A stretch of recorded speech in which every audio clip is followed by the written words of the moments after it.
हमारे चैनल पर आपका पुनः स्वागत है।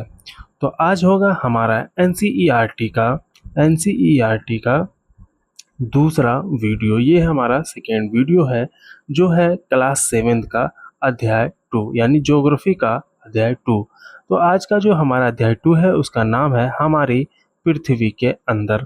तो चलिए बिना देर करते हुए आज हम शुरू करते हैं। ये हमारा हैंड रिटेन नोट्स है। आप बिहार की या भारत की किसी भी जनरल कंपटीशन की तैयारी करते हैं तो एनसीईआरटी नोट्स आपको हर हाल में बना हुआ मिलना चाहिए। वो आपको याद होना चाहिए कि एक एक पॉइंट चाहे कोई भी एग्जाम हो उसमें एनसीईआरटी से ही निकलता है। तो चलिए बिना देर करते हुए शुरू करते हैं हम आज का सबसे पहला पॉइंट और पहला टॉपिक। हमारे पृथ्वी के अंदर में सबसे पहला प्रश्न जो बनता है, हमारी पृथ्वी एक गतिशील ग्रह है। कैसी ग्रह है? यानी ये जो हमारा पृथ्वी है ये कैसी ग्रह है? ये एक गतिशील ग्रह है ना। अब है हमारा पृथ्वी का आंतरिक भाग। पृथ्वी का आंतरिक भाग वो इसको हम देखते हैं कि इसमें क्या क्या होता है। तो इसको जो है पृथ्वी के आंतरिक भाग को 3 भागों में बांटा गया है। कितने भागों में बांटा गया है? 3 भागों में बांटा गया है। जिसमें सबसे पहला आता है हमारा प्रॉपर्टी। सबसे पहला आता है प्रॉपर्टी। प्रॉपर्टी की बात किया जाए तो पृथ्वी का सबसे ऊपरी परत यानी जो पृथ्वी हमारा उसका सबसे ऊपरी परत क्या कहलाता है? प्रॉपर्टी कहलाता है। अब है सबसे पतली परत यानी प्रॉपर्टी जो है सबसे पतली परत होती है। 35 किलोमीटर महाद्वीपीय सतही में और 5 किलोमीटर समुद्री सतह में होता है। यानी पर्पटी जो होता है हमारा ऊपरी भाग जो होता है ये हमारा पृथ्वी है। इसमें अगर हम ये ऊपरी भाग माने तो ये जो ऊपरी वाला पर्पटी है ये हमारा ऊपरी महाद्वीपीय यानी स्थल में 35 किलोमीटर होता है। यही समुद्र की गहराई में चल जाए तो ये हमारा 5 किलोमीटर होता है। और महाद्वीपीय संहति यानी ऊपरी भाग में इसको सियाल बोला जाता है। क्या बोला जाता है? सियाल बोला जाता है। यानी सिलिका और एल्यूमिनियम की मात्रा होती है, इसलिए ऐसा ऐसे सिलिका होता है और एल से एल्यूमिनियम होता है। दूसरा है मेंटल। मेंटल की बात किया जाए तो ये इसकी मोटाई जो होता है या गहराई बोल लीजिए 2900 किलोमीटर होता है। कितना होता है? 2900 किलोमीटर होता है। तीसरा आता है हमारा क्रोड। तीसरा क्या आता है हमारा? क्रोड आता है। क्रोड की बात किया जाए तो क्रोड जो होता है वो हमारा 2 प्रकार का होता है। एक को बोला जाता है आंतरिक क्रोड, दूसरे को बोला जाता है बाह्य क्रोड। अब है इसकी त्रिज्या की बात की जाए तो त्रिज्या जो है लगभग 3500 किलोमीटर होता है। कितना होता है? 3500 किलोमीटर होता है। और इस क्रोड को नीफे भी कहा जाता है। नीफे यानी Ni से निकिल होता है, Fe से फेरस। फेरस बोले तो ये हो गया हमारा लोहा। क्या हो गया? लोहा। केंद्रीय क्रोड का तापमान और दाब काफी उच्च होता है। याद रखना है केंद्रीय क्रोड जो होता है उसका तापमान हमेशा उच्च होता है। ताप और दाब ये दोनों उच्च होता है। देखिए ये हम इस चित्र को माध्यम से समझे, ये हमारा पृथ्वी है।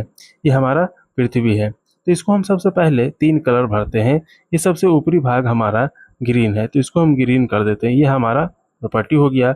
उसके बाद दूसरा हमारा येलो कर देते हैं, ये हम पीला कर दिए। और ये हम बीच अंतिम वाले भाग को क्रोड को रेड कर दिए। अब हम इसको समझेंगे, इसमें समझना है कि कैसे क्या होता है। ये हमारा 3 भाग हो गया। तो सबसे ऊपरी वाले भाग को क्या बोलते हैं? प्रॉपर्टी बोलते हैं। सबसे ऊपरी वाले भाग को प्रॉपर्टी बोलते हैं या इसी का अन्य नाम स्थल मंडल है। इसी का अन्य नाम क्या है? स्थल मंडल है। दूसरा को मेंटल बोलते हैं। दूसरा को मेंटल बोलते हैं यानी येलो वाला ये जो पूरा भाग हो गया क्या हो गया? यही हो गया हमारा मेंटल हो गया। तीसरा भाग ये रेड वाला जो है इसको हम क्रोड बोलते हैं। क्रोड। तो इस क्रोड को 2 भागों में बांटा जाता है जैसा कि इधर लिखा गया। एक को बाह्य क्रोड बोलते हैं, दूसरे को आंतरिक क्रोड बोलते हैं। अब इस तीसरे को अन्य नाम से भी हम जानते हैं। सबसे ऊपरी भाग को हम सियाल बोलते हैं, बीच वाले भाग को सीमा बोलते हैं और सबसे अंदर वाले भाग को नीफे बोलते हैं।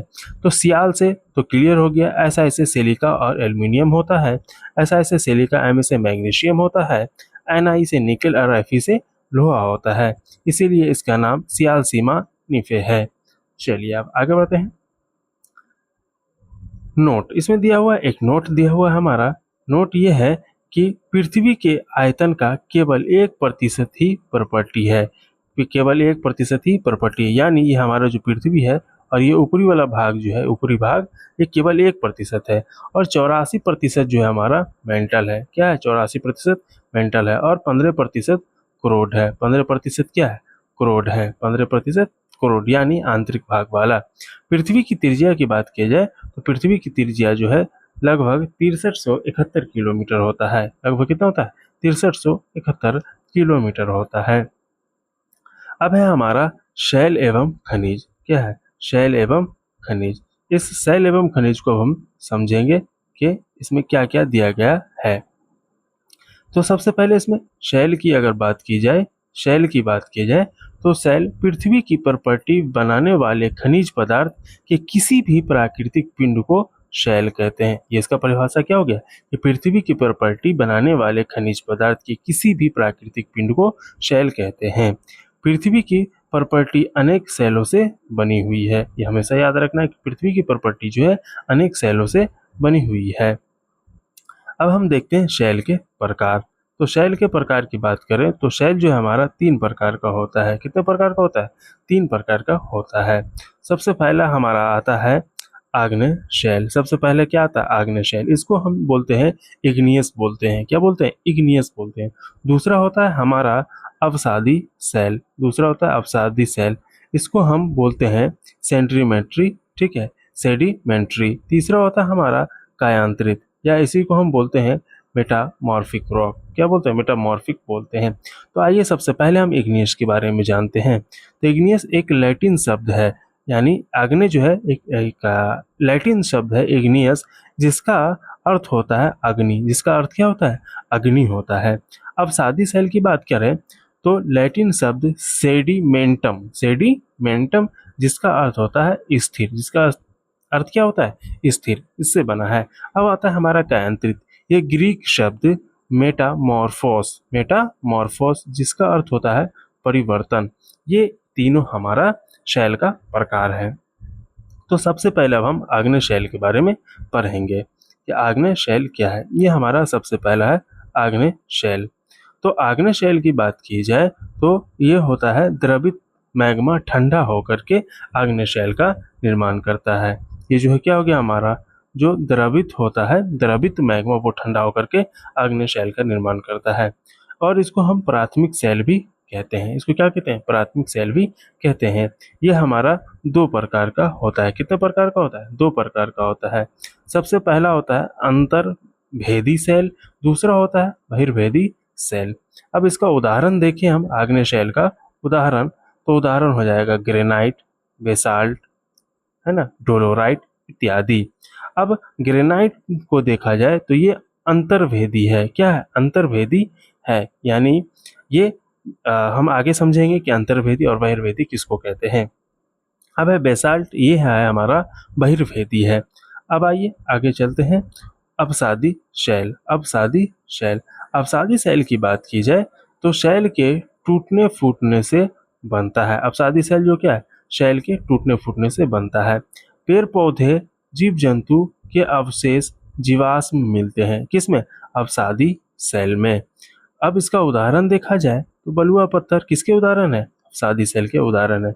चूना पत्थर अवसादी शैल के उदाहरण है। कोयला अवसादी शैल के उदाहरण है। डोलोमाइट अवसादी शैल के उदाहरण है।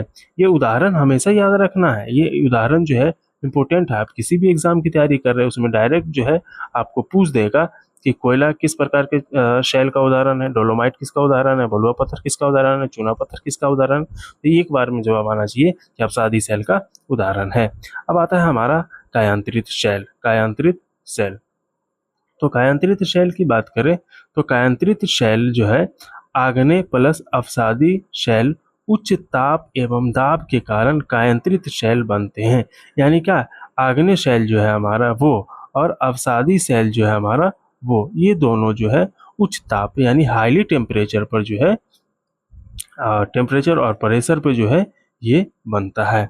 प्रेशर के कारण कायांतरित शैल जो है हमारा बनता है। उदाहरण के लिए देखा जाए तो चिकनी मिट्टी, चिकनी मिट्टी। अब बोले चिकनी मिट्टी का उदाहरण है स्लेट।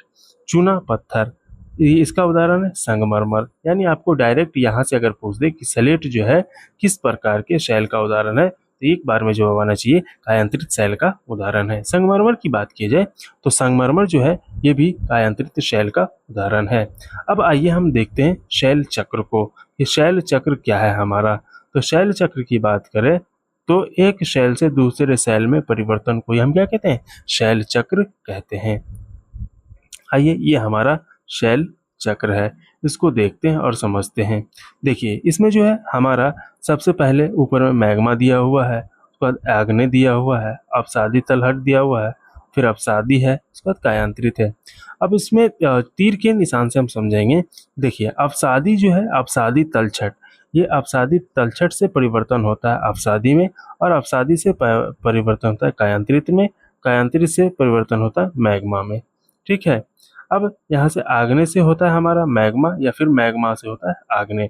अब आग्नेय से ये हमारा कायांतरित सेल बनता है, और कायांतरित से ये अपसादी तलछट बनता है, और अपसादी से अपसादी तलछट बनता है।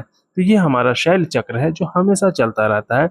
गर्म होकर के ये बनता है, फिर ठंडा होकर के ये बनता है, गर्म से ये, फिर इससे ये, है ना। ये प्रक्रिया सतत चलते रहता है, इसी को हम क्या कहते हैं, शैल चक्र कहते हैं। चलिए आगे बढ़ते हैं। अब नोट है जो आपके एनसीईआरटी में एकदम टू द पॉइंट दिया हुआ है। तो लाल किला बलुआ पत्थर से बना है। डायरेक्ट प्रश्न आता है कि लाल किला किससे बना है, तो लाल बलुआ पत्थर से। ताजमहल सफेद संगमरमर से बना है। ताजमहल जो है किससे बना है, सफेद संगमरमर से बना है। अब इसमें आता है खनिज, क्या आता है, खनिज। खनिज की बात किया जाए तो खनिज जो है मानव के लिए महत्वपूर्ण है। किसके लिए, मानव के लिए महत्वपूर्ण है। खनिज में क्या होता है, ईंधन, कोयला, पेट्रोलियम, प्राकृतिक गैस, लोहा, एल्युमिनियम, सोना, यूरेनियम इत्यादि, ये सभी क्या है, खनिज है। खनिज का ही मतलब होता है कि वैसा पदार्थ जिसको खनन के द्वारा पृथ्वी के अंदर से निकाला गया हो, वो खनिज कहलाता है। अब आइए आगे बढ़ते हैं। अब है हमारा अभ्यास प्रश्न। जो एनसीईआरटी में हमारा अभ्यास प्रश्न दिया हुआ है वो है द्रवित मैग्मा से डैश बने शैल हैं। तो आग्नेय शैल है, क्या है, आग्नेय शैल है। पृथ्वी की सबसे भीतरी परत क्या कहलाती है, क्रोड कहलाती है। क्रोड कितने प्रकार का, दो प्रकार का, क्या है, आंतरिक और बाह्य। सोना, पेट्रोलियम एवं कोयला किसके उदाहरण है, तो ये आंसर हो जाएगा खनिज के उदाहरण है। सेल जिसमें जीवाश्म होते हैं, सेल जिसमें जीवाश्म होते हैं वो क्या कहलाते हैं, अवसादी सेल कहलाते हैं। पृथ्वी की सबसे पतली परत कौन सी है, पर्पटी है। आप तुरंत बताएं कि सबसे ऊपरी परत जो है पर्पटी है। अब है स्तंभ और वो का मिलान करना है। तो इसमें देखा जाए सबसे पहला क्रोड, क्रोड जो है सबसे भीतरी परत है, बिल्कुल है। खनिज, इसका एक निश्चित रासायनिक मिश्रण होता है, बिल्कुल। शैल, ये सेल का जो है आप लोग इसका आंसर देंगे, बताएंगे। एनसीईआरटी जो लोग भी पढ़ रहे हैं उसका आंसर क्या होगा। चिकनी मिट्टी स्लेट से बनता है, चिकनी मिट्टी जो है स्लेट में बनता है। सियाल, सियाल का मतलब भी होता है सिलिका और एल्युमिनियम, सिलिका और एल्युमिनियम। देखिए मैंने ऊपर एक चीज छोड़ा था आप लोग के लिए कि आग्नेय में देखा था अंतर्भेदी और बहिर्भेदी क्या होता है। तो देखिए ये हमारा मान लिया जाए ज्वालामुखी है, ये हमारा क्या है, ज्वालामुखी है। तो ज्वालामुखी जो है हमारा, और यहाँ से क्या है, ऊपर निकलता है, गर्म होकर के ऊपर निकलता है मैग्मा। तो इसमें जो है जो बाहर आकर के ठंडा हो जाता है इसको बहिर्भेदी बोलते हैं, इसको क्या बोलते हैं, बहिर्भेदी। और जो अंदर में ही ठंडा हो जाता है इसी को हम क्या बोलते हैं, अंतर्भेदी बोलते हैं। तो यही था जिसे मैंने बोला था कि आगे समझा दूंगा। तो ये उम्मीद करते हैं कि आपको समझ में आ गया होगा अच्छे से। तो आज हमारा यहीं पे दूसरा चैप्टर खत्म होता है, ठीक है। अब अगले वीडियो में मिलेंगे हम तीसरे चैप्टर के साथ। आप अगर हमारे चैनल पर नए हैं तो हमारे चैनल को प्लीज़ सब्सक्राइब कर लेंगे, और वीडियो पसंद आया होगा तो लाइक कर देंगे। तो चलिए आज के लिए इतना ही, थैंक यू।